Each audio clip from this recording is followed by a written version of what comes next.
या कोई भी बोल रहा हो तो उस वक्त थोड़ी देर के लिए आप अपनी बातें को सुन करके और से सुन लें, इसलिए कि ये आप ही के फायदे के लिए, अगर आप सुनेंगे तो उससे आपको ही फायदा होगा। और वो बात, चंद बातें मैं दिल से हमेशा करता हूँ। 2 मैसेजेस मैं पेरेंट्स को देना चाहता हूँ। आप लोगों को रिएश्योर तो कर दिया गया है और लोगों को बता दिया गया है कि सेफ्टी किस तरह की है और आपके बच्चों का कैसे ख्याल रखा जाए। मैंने जो इंटरव्यू दिए थे उसमें उस ट्रायंगल का जिक्र किया था जो बच्चे की ग्रोथ के लिए ज़रूरी होता है, जिसमें एक तरफ स्टूडेंट हरसेल्फ और हिमसेल्फ, दूसरी जानिब teachers and institution and books, और तीसरा जो उसका लिंक है वो है पेरेंट्स एंड फैमिली। इनमें से एक भी कमज़ोर हो तो तालीम का अमल कमज़ोर पड़ जाएगा। तीनों को साथ मिलकर चलना होता है। इसीलिए हम इंटरव्यू में पेरेंट्स को बुलाते हैं और इसीलिए हम डे 1 सर्वरी में उनसे बात करते हैं और फ्रीक्वेंट कम्युनिकेशन रखते हैं पेरेंट के साथ। देखें, मैं आपको बड़ी एक अहम बात बताने जा रहा हूँ जो पेरेंट्स और बच्चों के लिए और फैकल्टी के लिए भी बड़ी अहम है। वो ये है कि आपने देखा होगा कि बहुत सारे काफिले निकलते हैं, बहुत सारे इदारे निकलते हैं, ममालिक निकलते हैं। कुछ को प्रोग्रेस मिलती है, कुछ को नहीं मिलती। जिनको नहीं मिलती उनको क्यों नहीं मिलती, उन अफराद को क्यों नहीं मिलती? लोग कहते हैं यार बैड लक है उसकी, वो था तो बहुत टैलेंट, वो कर नहीं पाया।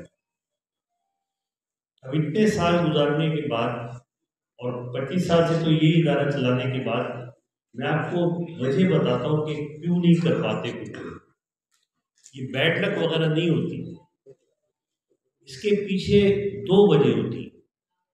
एक तो बड़ी वजह वही है, अच्छा आप पाकिस्तान के तनाजुर में, शम्स साहब ने पाकिस्तान का भी जिक्र किया, आप उसमें भी देख लीजिए। एक तो है कंफ्यूजन कि मैं ये कर लूँ या मैं ये कर लूँ, मैं यहाँ ज्वाइन कर लूँ या मैं वहाँ ज्वाइन कर लूँ, मैं ये पढ़ लूँ या मैं वो पढ़ लूँ, मैं ये तरीका सही है या वो तरीका सही है, या इवन ये किताब पढ़ूँ या वो किताब पढ़ूँ।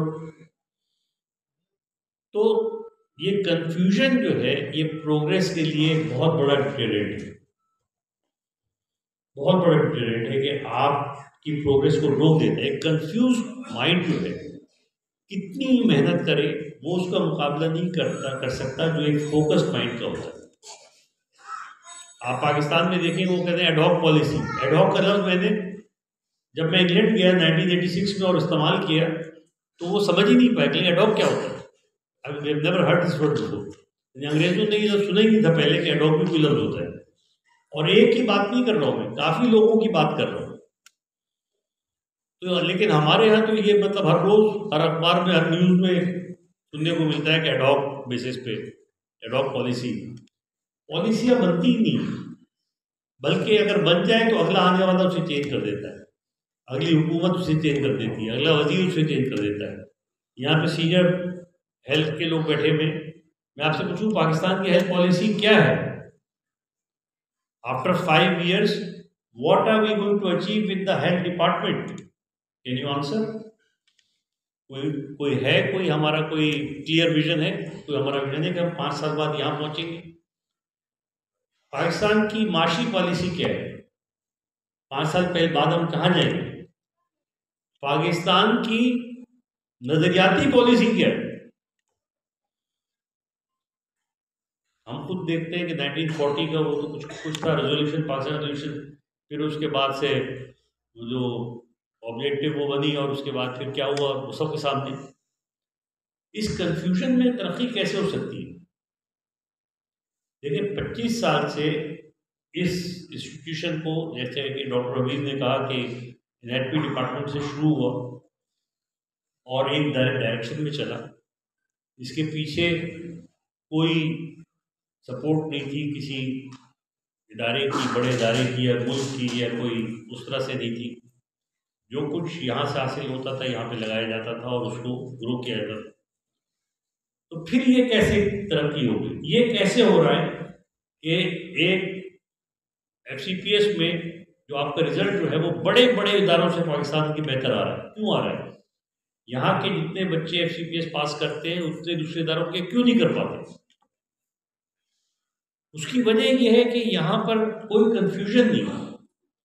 अगर आप जो ओल्ड फर्स्ट ईयर है जिसने इम्तहान दिया न्यू सेकेंड ईयर हो जाएगी, उसकी एक हॉस्टल में किसी लड़की से पूछे, मेरे जाति बारे में पूछे कि रजी साहब को क्या पसंद है, वो आपको बता देगी क्या पसंद है, क्या नापसंद है वो बता देगी क्या नापसंद है। ये नहीं होगा कि मूड अच्छा है तो गलत बात को भी सही कह दिया और मूड खराब है तो अच्छी बात को भी गलत कह दिया, ये सब नहीं होगा। There is a clarity, there is a clarity of vision, there is a clarity of policy, चाहे अपना करे या गैर करे, ये चीज़ें अचीव करनी है। यानी वो जो एक जुमला है हज़रत अली का कि ये मत देखो कि कौन कह रहा है, ये देखो क्या कह रहा है। तो कौन कह रहा है, हम लोग एक मुंसलिक हो जाते हैं, बेतहाशा मुंसलिक हो जाते हैं किसी पॉलिटिकल पार्टी से या किसी शख्स से, और इतने मुंसलिक हो जाते हैं कि उसकी बुराई हमको नजर नहीं आती और उसके मुखालिफ की कोई अच्छाई हमें नजर नहीं आती।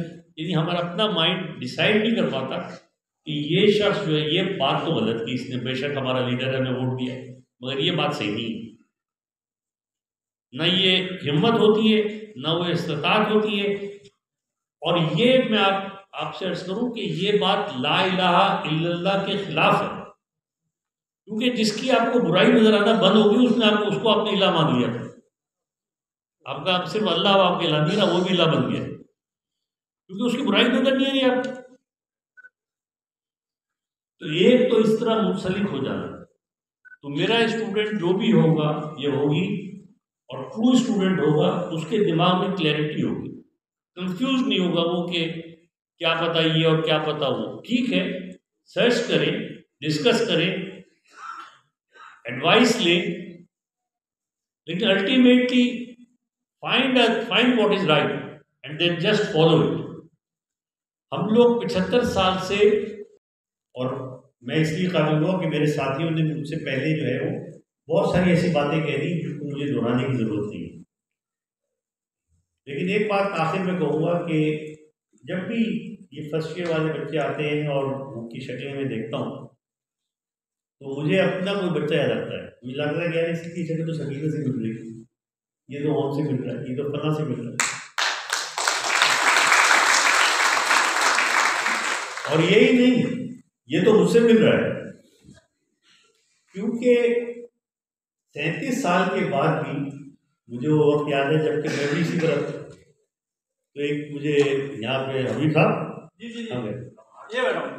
एक शेर याद आ रहा है, गालिबन मजरूफ है कि नए दीवानों को देखें तो खुशी होती, नए दीवानों को देखें तो खुशी होती है, हम भी ऐसे ही थे जब आए थे वीरानों में।